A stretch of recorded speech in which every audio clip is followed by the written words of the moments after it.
Glitz and glamour ruled the silver screen in the golden age of Hollywood. Hollywood's biggest stars left their mark on the world.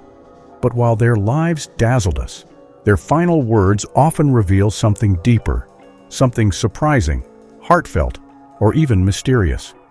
From touching goodbyes to cryptic comments, these parting moments give us a glimpse into their personalities, struggles, and sometimes their sense of humor. Rock Hudson. Rock Hudson, a towering figure of Hollywood's golden age, left the world as gracefully as he lived his life. Known for his roles in classics like Giant and Pillow Talk, Hudson was one of the most beloved and versatile actors of his time. Despite his fame, he lived a very private life. This was true, especially concerning his sexuality. This was an open secret in the industry, but not publicly acknowledged during his lifetime. His battle with AIDS marked Hudson's final years, a diagnosis he bravely revealed in 1985. This made him the first major American celebrity to openly discuss the disease. It sparked vital conversations about AIDS awareness and research. He spent his last months seeking treatment while keeping his condition largely private. On October 2, 1985, Rock Hudson passed away at 59. His final words, "No, I don't think so," reflected his understated nature. Spoken in response to a question we'll never fully know, they leave a lingering air of mystery. Even in his final moments, Hudson remained a symbol of quiet dignity. His openness about his illness helped shift public perceptions. It left a legacy, not just as a Hollywood star, but also as a catalyst for compassion and change in the fight against AIDS. Tallulah Bankhead. Tallulah Bankhead was as famous for her talent as she was for her colorful personality. Known for her unforgettable performance in Alfred Hitchcock's Lifeboat, 1944, and her magnetic stage presence, Bankhead amassed nearly 300 roles across theater, film, radio, and television. Born into a prominent Alabama political family, Bankhead had a dramatic and extravagant lifestyle that mirrored her larger-than-life persona. She openly embraced her vices, including heavy smoking, drinking, and drug use, and her sharp wit made her a legend in social circles. Bankhead also had a compassionate side, supporting foster children and aiding families affected by the Spanish Civil War and World War II. Bankhead's final days were marked by health complications due to emphysema, pneumonia, and malnutrition. On December 12, 1968, at the age of 66, she passed away at St. Luke's Hospital in Manhattan.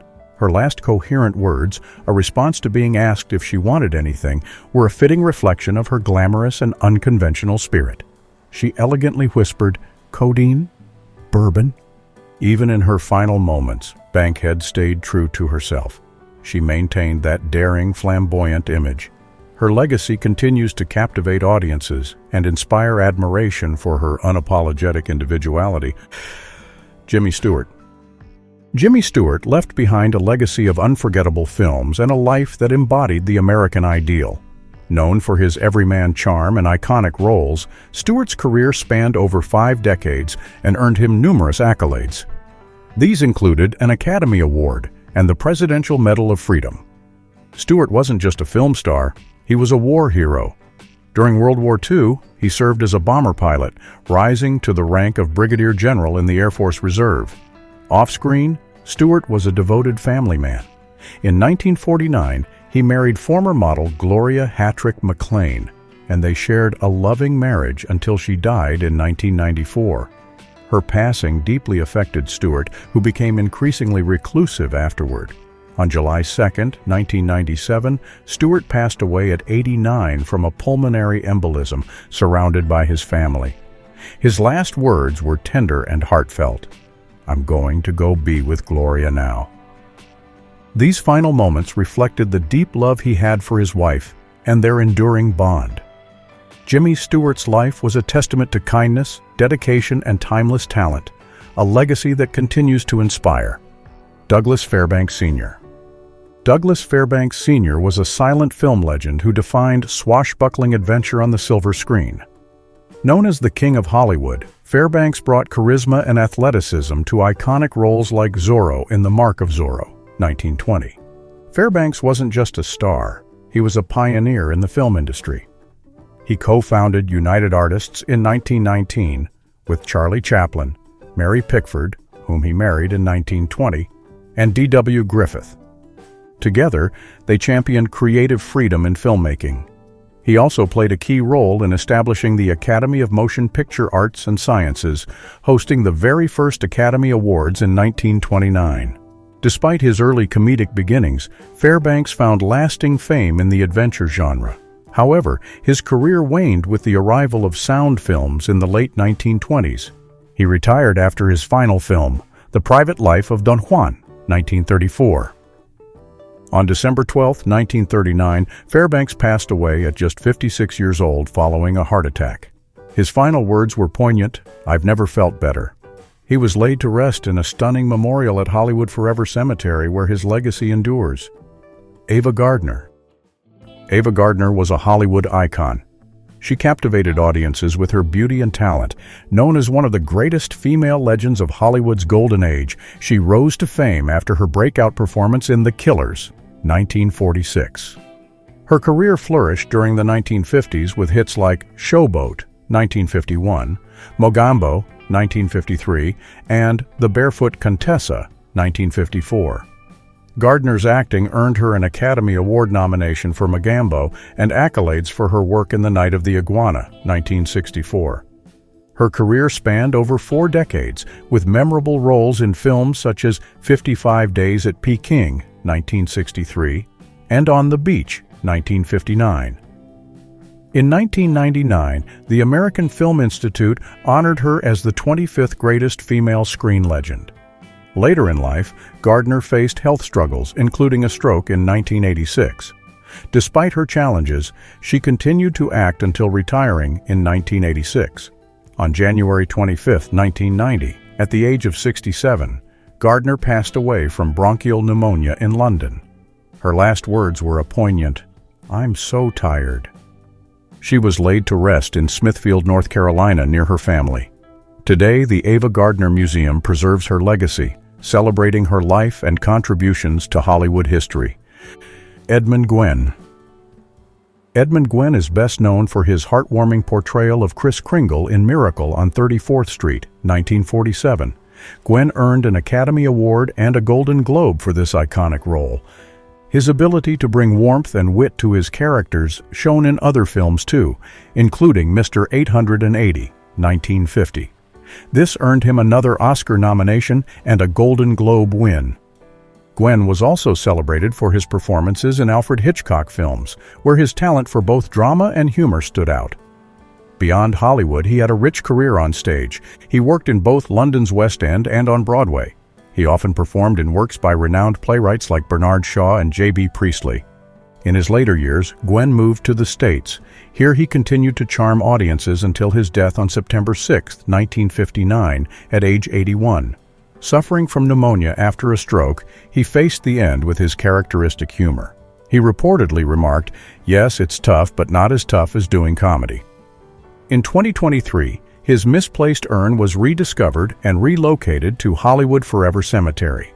This ensured that fans could pay tribute to his legacy. Gwen's humor and kindness remain timeless. Richard Burton. Richard Burton was a legendary actor known for his rich baritone voice and powerful stage presence. Early in his career, Burton gained recognition as a gifted Shakespearean performer. This earned him praise for his portrayal of Hamlet in 1964. Critics often compared him to Laurence Olivier, calling him the natural successor. Despite immense talent, his personal struggles with alcohol led some to view him as an actor who didn't fully realize his potential. Burton's on-screen career was equally notable. He was nominated for 7 Academy Awards for roles in classics like Who's Afraid of Virginia Woolf, 1966, and Equus, 1977, though he never won. He did, however, take home a Tony Award for his performance as King Arthur in the musical Camelot, 1960. By the 1960s, Burton was one of the highest-paid actors in the world, earning $1 million or more per film. His stormy relationship with Elizabeth Taylor often overshadowed his achievements. Burton died on August 5, 1984, at 58, from a brain hemorrhage. He was buried in Séligny, Switzerland, with a copy of Dylan Thomas's poetry. His final words, Our revels now are ended reflect the poetic soul of a brilliant but troubled artist. Ethel Barrymore. Ethel Barrymore was an iconic American actress and a beloved member of the legendary Barrymore family of actors. Known as the First Lady of the American Theater, her career spanned an impressive 6 decades across stage, screen, and radio. Her talent and grace captivated audiences. It earned her 4 Academy Award nominations for Best Supporting Actress. She won the award in 1944 for her performance in None But the Lonely Heart. Barrymore was a true trailblazer in American theater, inspiring countless performers who followed. In recognition of her contributions, the Ethel Barrymore Theater in New York City stands as a tribute to her legacy. Despite her glamorous career, Barrymore faced health challenges later in life. She lived with a heart condition for many years before passing away from cardiovascular disease on June 18, 1959, in Hollywood. She was just shy of her 80th birthday. Her final words to her housekeeper, "Is everybody happy? I want everybody to be happy. I know I'm happy," reflected her kind and optimistic spirit. Laurence Olivier. Laurence Olivier, born on May 22, 1907, was one of the most influential actors and directors in British history. Known for his commanding performances on stage and screen, Olivier's career spanned over 5 decades. He brought life to more than 50 film roles, including iconic performances in Wuthering Heights, 1939, Hamlet, 1948, and Richard III, 1955. His work as both actor and director in a trilogy of Shakespeare films cemented his reputation as a master of classical drama. Though Olivier's family had no theatrical ties, his clergyman father encouraged him to pursue acting. After studying in London, Olivier gained recognition in 1930 with Noel Coward's Private Lives.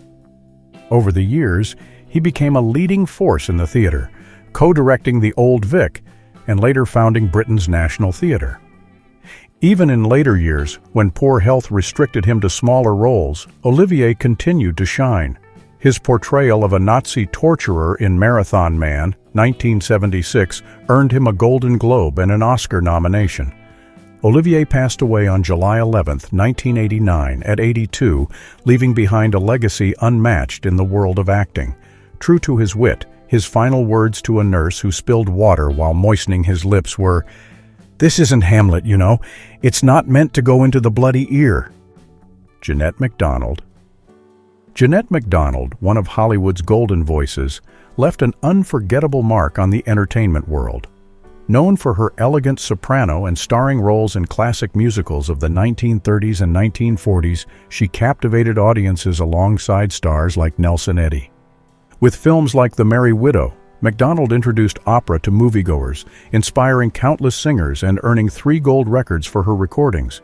McDonald shared her life with actor Gene Raymond, her devoted husband. Despite her health struggles later in life, their bond remained strong. In 1965, McDonald was in Houston Methodist Hospital battling heart failure. Her final days were spent with Raymond by her side. In her last moments, she told him, "I love you," to which he replied, "I love you too." Shortly after, she passed away peacefully. Her funeral on January 18, 1965, drew Hollywood royalty and political figures, showing the impact she had on so many. She was laid to rest at Forest Lawn Memorial Park in Glendale, California, in a pink marbled crypt that bears her name alongside her beloved husband's. Janette McDonald's legacy lives on, a testament to her talent, grace, and the enduring love she shared with Raymond. As she said in her final moments, "I love you." Joan Crawford. Joan Crawford, born Lucille Fay LeSueur, was a Hollywood legend known for her resilience and dramatic talent. Starting as a dancer, she rose to fame in the 1920s. She became a flapper icon before transitioning into starring roles at Metro-Goldwyn-Mayer. Crawford's career was marked by her ability to portray hard-working women who found love and success. This was a theme that resonated with audiences during the Great Depression. Despite being labeled box office poison in the late 1930s, she made a triumphant comeback with Mildred Pierce in 1945. This role earned an Academy Award for Best Actress. Crawford also had a significant role off-screen, serving on the board of Pepsi-Cola after her husband Alfred Steele's death. Though she retired from acting in 1970, Her influence endured through her autobiography and her legendary public appearances. Crawford's final years were marked by increasing reclusiveness, and she passed away from a heart attack in 1977. Her last words, reportedly spoken to her housekeeper who began praying aloud, were, "Damn it, don't you dare ask God to help me." These defiant words reflected her strong-willed personality. That personality was what carried her through a remarkable life and career. Joan Crawford's ashes rest at Ferncliff Cemetery, next to her beloved Alfred Steele. John Barrymore. John Barrymore, famously nicknamed the Great Profile, was a legendary American actor whose career spanned stage, film, and radio. Born John Sidney Blythe on February 14 or 15, 1882, Barrymore came from the esteemed Drew and Barrymore theatrical families. While he initially aimed to pursue a career as an artist, the lure of the stage proved irresistible. His early success in plays like Richard III and Hamlet earned him acclaim as one of the greatest tragedians of his time. Barrymore transitioned to film during the silent era, starring in classics like Dr. Jekyll and Mr. Hyde, 1920, and Sherlock Holmes, 1922. With the advent of sound, his powerful voice shone in roles in Grand Hotel, 1932, and Dinner at 8, 1933, each of which later earned a spot in the National Film Registry. Despite his immense talent, Barrymore's life was marred by struggles with alcoholism, financial woes, and tumultuous marriages. Toward the end of his career, he leaned into self-parody, appearing in films and radio shows that poked fun at his public persona. Barrymore passed away on May 29, 1942 at 60 from complications related to alcohol abuse. With his final quip being, "Die? I should say not, dear fellow. No Barrymore would allow such a conventional thing to happen to him." His legacy endures, a testament to both his artistic brilliance and the cautionary tale of his personal battles. Marilyn Monroe. On August 5, 1962, Marilyn Monroe was found lifeless in her Brentwood, California, home. She was just 36 years old.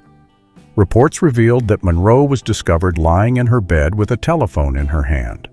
Her death was officially ruled a probable suicide due to a barbiturate overdose. However, lingering questions have fueled countless conspiracy theories. One of the most chilling moments tied to that fateful night was a phone call reportedly made to actor Peter Lawford. He was her connection to the Kennedy family. Her final words to him were allegedly, "Say goodbye to Pat, say goodbye to Jack, and say goodbye to yourself because you're a nice guy." Adding to the intrigue, there were unusual details surrounding Monroe's autopsy. Only her liver was tested for toxicology, and other organs were destroyed before further analysis could be conducted. These irregularities, combined with Monroe's rumored affairs with John F. Kennedy and his brother Bobby, have led some to speculate that foul play may have been involved. Theories point to potential motives from the Kennedys or even the CIA, though no evidence has ever proven these claims. Olive Thomas. Olive Thomas, a luminous star of the silent film era, captivated audiences with her beauty and talent. Born on October 20, 1894 in Pennsylvania, she began her career as a model, later dazzling crowds in the Ziegfeld Follies before transitioning to film. By 1916, she had married actor Jack Pickford, brother of silent film legend Mary Pickford. However, their marriage was tumultuous, marked by infidelity and nights of hard partying. In September 1920, the couple traveled to Paris in a desperate bid to mend their relationship. One night, after a long evening of drinking and dancing, tragedy struck. Olive mistakenly ingested Jack's mercury bichloride medication. This is a toxic substance meant for external use to treat syphilis. The poison caused acute nephritis, landing her in the hospital. Despite her courage and the doctor's best efforts, Olive's condition worsened over 5 agonizing days. Her final moments were heartbreakingly poignant. Watching from her bedside, Pickford said he knew the exact moment she was slipping away. When he asked how she was feeling, Olive gave a gut-wrenching reply. "Pretty weak, but I'll be all right in a little while, don't worry, darling." On September 10, 1920, Olive passed away at just 25 years old. Her death, officially ruled accidental, sparked widespread speculation, with theories ranging from suicide to foul play. The tragedy became one of Hollywood's earliest and most enduring scandals, solidifying Olive Thomas's legacy as both a beloved star and a symbol of the silent era's hidden darkness. Nelson Eddy. Nelson Eddy was a shining star of the 1930s and 1940s. Eddy's rich voice and charismatic presence earned him acclaim in 19 musical films and countless opera and concert performances. He was a rare talent, bridging the gap between classical opera and mainstream appeal, and became one of the highest-paid singers of his time. Eddy is best remembered for his iconic on-screen partnership with soprano Janette McDonald. The duo starred in 8 musical films together. Beyond Hollywood, he also left a lasting mark in radio, recording, and live performances, earning 3 stars on the Hollywood Walk of Fame. He even sang at Franklin D. Roosevelt's 3rd inauguration. However, his life ended tragically. On March 5, 1967, while performing at the Sans Souci Hotel in Miami Beach, Eddy suffered a stroke during his rendition of Dardanella. His singing partner, Gail Sherwood, and accompanist, Ted Paxson, rushed to his aid, but his condition rapidly declined. Hours later, in the early morning of March 6, 1967, Eddy passed away at age 65. His haunting final words, "I can't see, I can't hear," marked the end of a remarkable life. Rudolph Valentino. Rudolph Valentino was one of the earliest film icons. Known as the Latin Lover, Valentino starred in silent film classics like The Sheik and The Four Horsemen of the Apocalypse. His smoldering looks and on-screen charm made him a cultural phenomenon of the 1920s, adored by fans across the globe.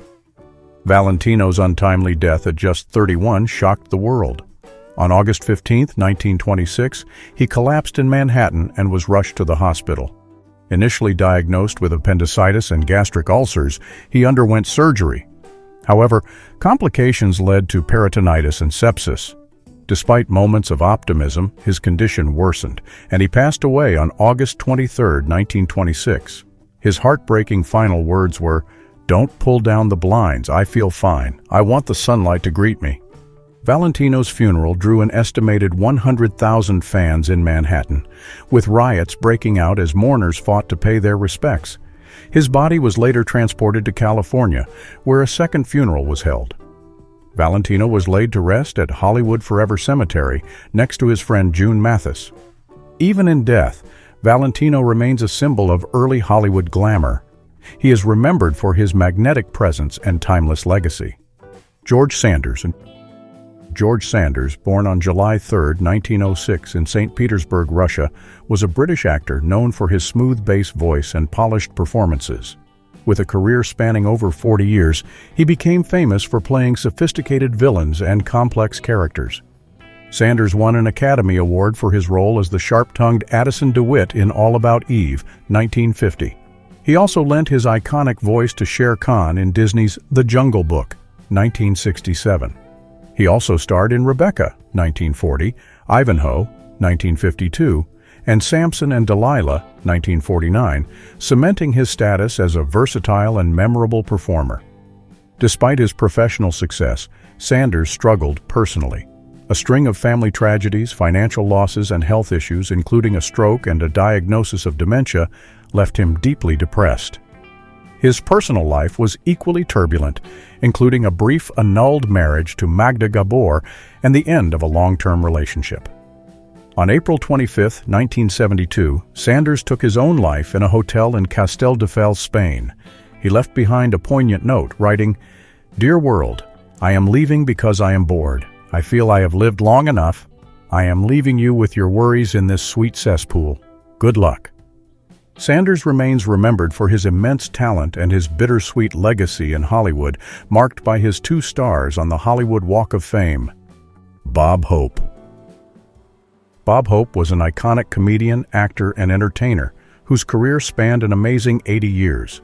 Born in England on May 29, 1903, Hope became a beloved figure in the U.S. after his family moved to Cleveland when he was just 4. He started out in vaudeville, eventually making a name for himself in radio and film. Over his long career, he appeared in more than 70 films, including the popular Road to series with Bing Crosby. Hope was also famous for hosting the Academy Awards 19 times, more than any other host. His quick wit and sharp sense of humor made him a favorite on stage and television, and he even had a hit song, "Thanks for the Memory." Beyond entertainment, he was known for his dedication to the military, making 57 USO tours to entertain troops around the world. Though Hope retired in 1999, he continued to make appearances into his 90s. He celebrated his 100th birthday in May 2003, but just 2 months later, on July 27, 2003, he passed away from pneumonia. His final words to his wife Dolores were, "Surprise me," when asked where he wanted to be buried. He was laid to rest in the San Fernando Mission Cemetery in Los Angeles, where his wife joined him in 2011. Boris Karloff. Boris Karloff really became a star with his portrayal of Frankenstein's monster in the 1931 film Frankenstein. This role, his 82nd film, made him a horror icon. He also played Imhotep in The Mummy, 1932, and voiced the Grinch in the animated version of How the Grinch Stole Christmas, 1966, for which he won a Grammy Award. Karloff's career spanned over 170 films, and he also appeared in live theater, radio, and TV shows. His work earned him 2 stars on the Hollywood Walk of Fame in 1960. Despite his fame, Karloff faced health challenges throughout his life. He was a heavy smoker, which led to emphysema, leaving him with only half of one lung working. In late 1968, he contracted bronchitis and was hospitalized. He passed away on February 2, 1969, at 81 due to pneumonia. In his final moments, Karloff's last words were simply, "Walter Pigeon." Why? The reason for mentioning the Canadian actor remains a mystery. He was cremated, and his ashes were placed at Guildford Crematorium in Surrey. A memorial service was later held in London at St. Paul's Covent Garden, where a plaque commemorates his legacy. Jean Harlo. Jean Harlo, one of Hollywood's brightest stars, had everything going for her until a sudden health crisis cut her life short. In 1937, while filming Saratoga, Harlo began experiencing nausea, bloating, and abdominal pain. Her condition worsened, and she had to rely on her co-star, Clark Gable, to help her between takes. Sadly, by the time doctors figured out what was wrong, it was too late. At first, doctors thought Harlo had an inflamed gallbladder, but as her condition grew worse, it was revealed that she was in the final stages of kidney failure. Gable, who visited her, found her severely bloated and noticed the smell of urine on her breath. Despite this, Harlo kept working, trying to please her demanding studio bosses, even attending the 1936 Oscars while very ill. She was so weak that actress Carole Lombard had to help her with her makeup. Harlo's condition went unnoticed by many, even though her pale complexion and repeated illnesses were clear signs. On June 6, 1937, at just 26 years old, Harlo was taken to the hospital, where she slipped into a coma and passed away that night. Before her death, she was reportedly reading Gone with the Wind, and a nurse tearfully commented, "She'll never finish it." Her final words were, "Where is Aunt Jetty? Hope she didn't run out on me." These final moments give us a glimpse into the lives of these legends, showing their personalities, their struggles, and their humanity. Whether it's a heartfelt goodbye or a humorous quip, these words have stayed with us, just like the stars themselves. Thanks for watching, and if you enjoyed this video, don't forget to like, subscribe, and share. We'd love to hear your thoughts. What do you think of these famous last words? Until next time, stay curious.